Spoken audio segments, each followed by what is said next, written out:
Hi, this is Andrew from An American Artisan. I'm here in my home shop. We're continuing our series on how to build a dovetailed kitchen stool with splayed legs. We're actually making a prototype for the piece. It's a new design.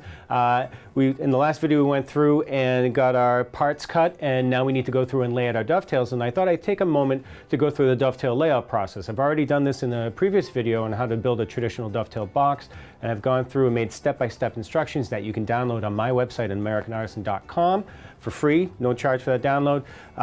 And I've gone through that process, but I want to show you in this video how you can manipulate that process to space the dovetails appropriate for your project. In this project, I have one of the unique parts of the design is I've gone through and I have a stripe of accenting wood in the center of the project, and I want to make sure that as I lay out my dovetails that I space them around that accent wood. I don't want the seam to land right in the center of a dovetail or a little bit off. I want to make sure that I space it around them. So I want to show you how you can manipulate the process that I show in this video for the traditional dovetail box to suit it for your project. So let's go through and do that. First, I'll just take you through the regular old process. We need to and I usually do this with a 005 mechanical pencil, but for the purposes of shooting, I'm going to use a marker so you can see it a little more clearly on the screen.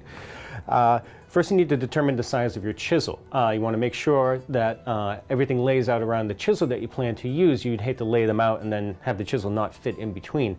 So I'm planning on using probably like a 3/8 chisel, and so I think we'll go with a 1/2 inch. That'll give me plenty of room to get my chisel in there. So here are my final boards. I want to plan out my layout, but I don't want to do it on my final piece. I'm going to do it on a piece of plywood. I don't know which layout I'm going to choose, and I hate to have to erase all of that stuff.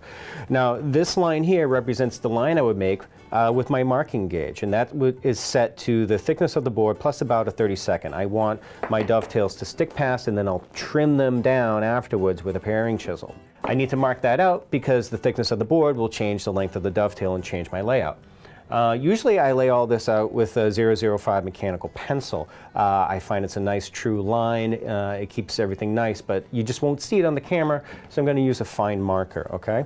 I've also taken a moment to lay out that piece of mahogany. One of the reasons why I'm messing around with my layout is I don't want one of my dovetails to kind of land half in and half off of that mahogany line. I want to have a little bit of space. I think it'll make a nicer design. So with my marking gauge scribe laid out and my mahogany laid out, I'm going to then set my combination square for a 1/2 inch. I'm choosing a 1/2 inch because I want to make sure that I have space for the chisel I'm going to use. I plan on using a 3/8 Japanese dovetailing chisel. I want to make sure that it fits in between. Usually you want it at least about a 1/16 of space. I'm giving myself a little bit extra space. I'm going to mark that 1/2 inch in from one end and make a little tick mark on the marking gauge scribe. And then I'm going to take my dovetail saddle square and I'm going to draw a line at 14 degrees. I like the 14-degree layout from the end grain of the board to the marking gauge scribe. Now this distance here represents my top of pin. And then I need to draw out what may end up being the width of my tail, okay? In an ideal world, whatever this distance is, the 1/2 inch along the marking gauge scribe that represents the top of pin, we want to make sure we have double that at the width of the tail on the end grain of the board. And I'm going to draw that line going up at 14 degrees. I'm going to make it a dotted line because that might not be what it ends up being. So here I have my ideal dovetail. I have a 1/2 inch for the top of my pin and my pin boards, and an inch for the top of my tails and my tail board. So I'm going to take some spring dividers and I'm going to set them for that width. So from the end of the board to the that dotted line that represents the opposing tail. Now, with a 1/2 inch marked on each end,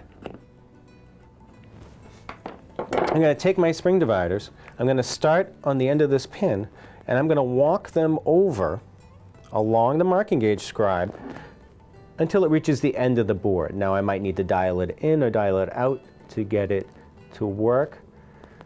So it's almost there. Geez, that's almost perfect. So I'm going to dial it out a very small amount to get it perfect. Now one of the choices we have is, do we dial in or do we dial out? By dialing it in, by making the space on the divider shorter, we're adding one extra pin. By dialing that, okay, we'll go. By dialing it out, we're taking one pin away. So I guess the question is, if you don't have anything like this mahogany strip to consider, you're basically choosing, do I want more pins to cut or less? Do I want it to look more crowded or less? And that's landing on the end of the board nicely. So I'm going to go ahead and draw this so you can see what it looks like.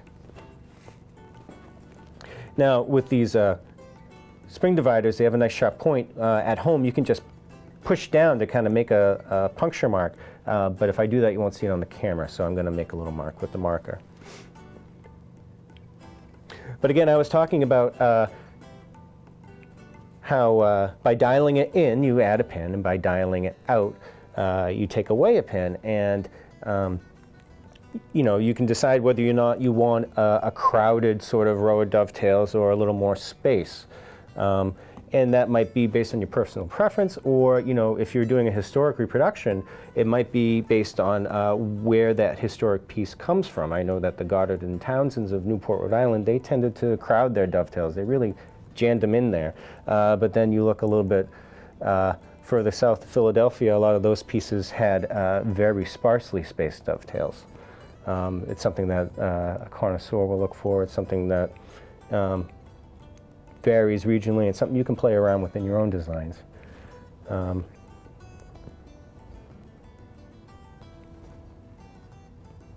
that's just a little bit off from where our ideal one was, and that lands on the end. So let me show you what this row of dovetails looked like.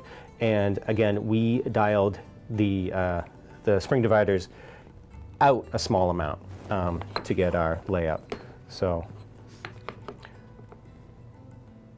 I'm gonna make one mark, so I make my mark on the end one. I'm gonna move over, I'm gonna skip past the first tick mark I see and go to the next. Again, skip past, go to the next. Skip past, go to the next. Skip past, go to the next. Keep doing that.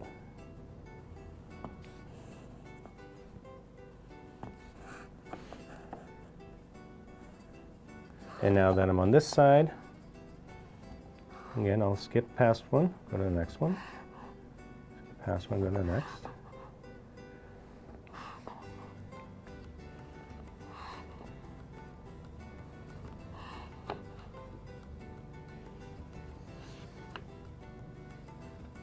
Okay, so now we have a kind of a good idea of what this row of dovetails would look like. And I think it's a nicely spaced row of dovetails. You can see we spaced it to the board, and you notice the distance between the that dotted line for our ideal dovetail and the hard line for our actual that spaces it evenly. Is a very small difference, but it spaces it evenly across the board. What I don't like about this layout, I like that I have this dovetail right in the center. That looks really sweet, but I don't like how this creeps right up next to that 2-inch mahogany strip. I think that's a little precarious spacing. It looks like you didn't really think about your design. I'd like to have a little more wiggle room, a little more breathing room for those dovetails. So this one we dialed out. Let me see what happens if I dial it in for a more crowded row of dovetails. So I'm going to take this other sample board, and I'm going to go through that whole process again, and I'm going to dial the dividers in this time. So I got my 1/2 inch on either side. I don't need to draw out my ideal dovetail this time. I already know where I'm at. I'm going to walk this over and dial it in. And I'm going to keep walking it over until that lands evenly on the end, but I'm making it smaller to do that. And I'm always starting on that 1/2 inch offset. That's what's going to give me my room for my chisel.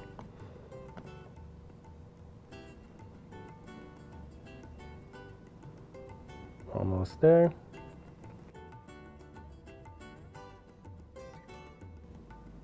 Actually, I think I went past. Dialed in a little too much last time.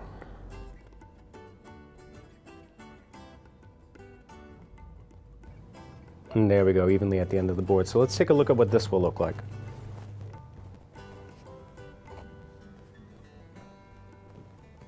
And then that's at the end, so we'll start with the other 1/2 inch offset. Okay. Skip one, go to the next. Same thing as last time.